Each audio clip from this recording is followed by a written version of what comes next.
The world just witnessed something that seemed impossible only a year ago. Russia, the country that boasted of its financial resilience and energy dominance, is now staring into the abyss. Oil pipelines crippled, storage depots in flames, the economy grinding to a halt. And for the first time ever, Vladimir Putin himself has publicly admitted the truth. The Russian economy is slowing down, but this is not just a slowdown. What is unfolding is the slow-motion collapse of the financial system that Putin built his power upon. And to make matters worse, ordinary Russians no longer trust their banks.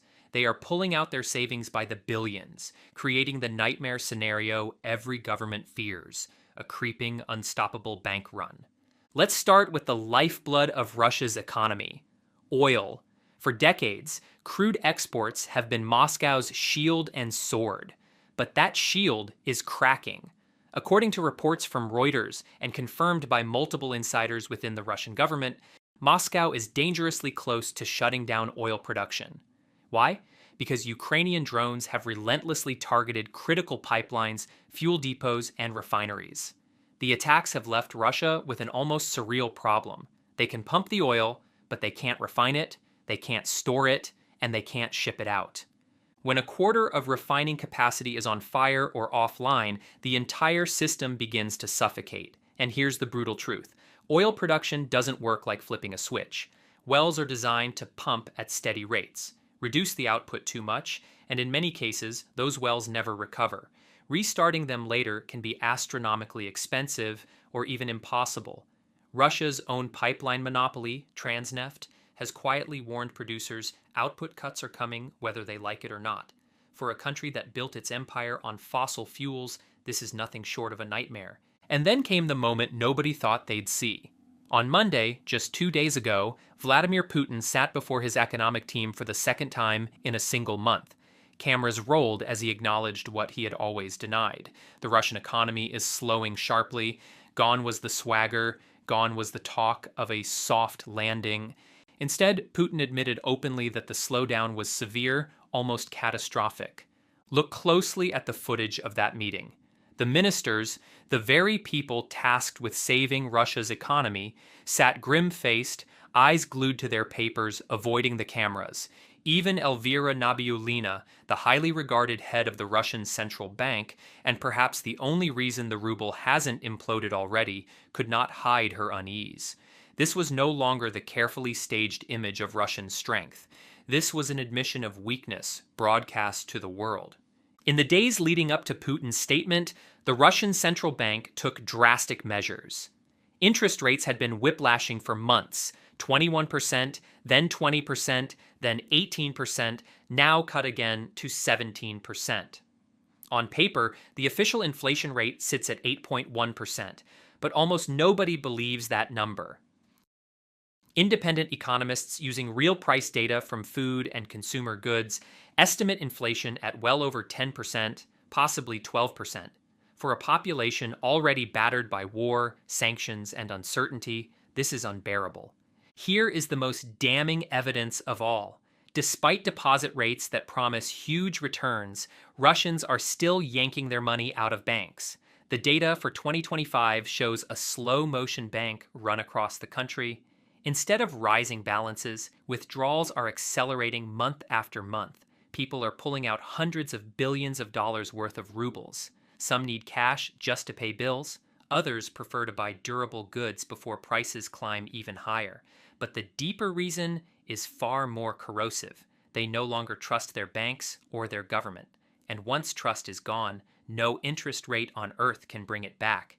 And it isn't just ordinary Russians who are panicking. A shocking revelation came to light when hackers leaked a confidential letter sent directly to Putin. This wasn't written by activists or opposition figures. It was signed by Russia's most powerful oligarchs, the men who own nearly 80% of the nation's wealth. In the letter, they pleaded with Putin to end the war. Not for peace, not for morality, but for money. Their industries are collapsing, their wealth evaporating, and their patience has run out. The coal industry? Revenues down by half. The iron sector? On the brink of bankruptcy. Railways, aviation, and the automotive industry, all recording losses of 30 to 50%. In Western economies, those numbers spell absolute disaster. In Russia, they mean survival is measured in weeks, not years. When the very billionaires who bankroll the Kremlin are begging for the war to end, it signals something extraordinary. Putin's inner circle is starting to crack. But Russia's woes don't stop at oil and banking. Even its vaunted weapons industry has been exposed as fragile. Investigations into captured Russian drones, the so-called Jiran series, copies of Iranian Shahed drones, reveal something shocking. Inside these weapons, Ukrainian intelligence found 45 foreign-made components. Nearly half of them came from the United States, others from Switzerland, Germany, Britain, and Japan. The engines that power these cheap but deadly drones, made in China, marketed through American distributors. Without these parts, Russia could not mass-produce drones at scale. And here lies the bitter paradox.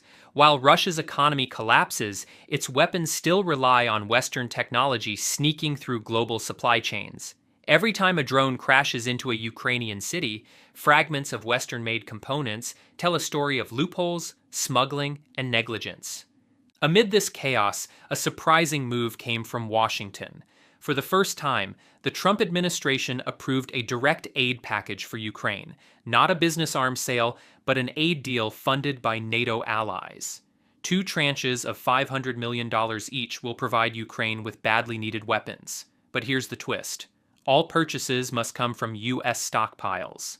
NATO allies pay, America profits, and Ukraine gets the weapons. Unlike Biden's aid packages, which allowed NATO countries to supply arms, Trump's deal channels everything back through Washington. For Ukraine, it is a lifeline. For the U.S. defense industry, it is a windfall.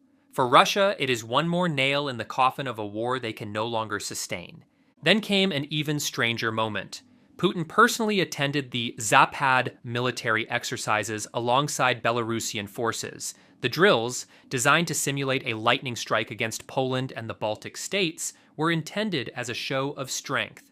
Yet the spectacle took a bizarre turn when Putin addressed American military observers present at the event. In front of Russian cameras, the same man who daily threatens Washington with nuclear strikes thanked U.S. officers for attending. He even provided them with a personal translator. It was a surreal contrast. Russian propaganda calls America the eternal enemy. But in that moment, Putin bowed to the obligations of international law under the OSCE, which mandates foreign observers at large military drills. The irony was glaring. A dictator forced to smile at his enemies because treaties demand it, even as his army bleeds on the front lines.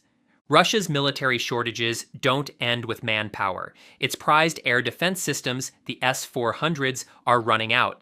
Each battery costs up to $1 billion.